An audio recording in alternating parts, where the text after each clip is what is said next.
রাজধানীর কড়াইল বস্তিতে মাদক ও অবৈধ অস্ত্রবিরোধী বিশেষ অভিযান চালাচ্ছে যৌথ বাহিনী। রবিবার মধ্যরাত থেকে শুরু হওয়া এই অভিযান অংশ নিয়েছে বিপুল সংখ্যক পুলিশ, র্যাব ও সেনাবাহিনীর সদস্য। এর মধ্যে বস্তি থেকে বেশ কিছু মাদক ও দেশীয় অস্ত্র জব্দ করা হয়েছে। তবে এ বিষয়ে এখনও কোনো ব্রিফ করেনি যৌথ বাহিনী।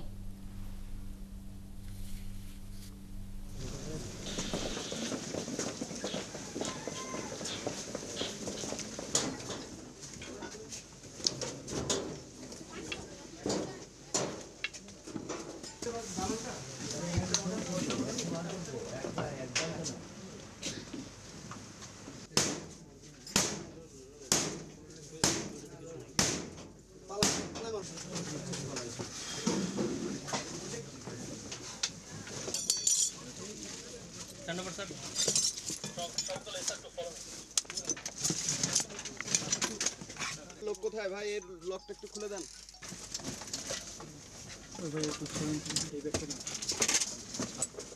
কত সুন্দর সত্য। ভাই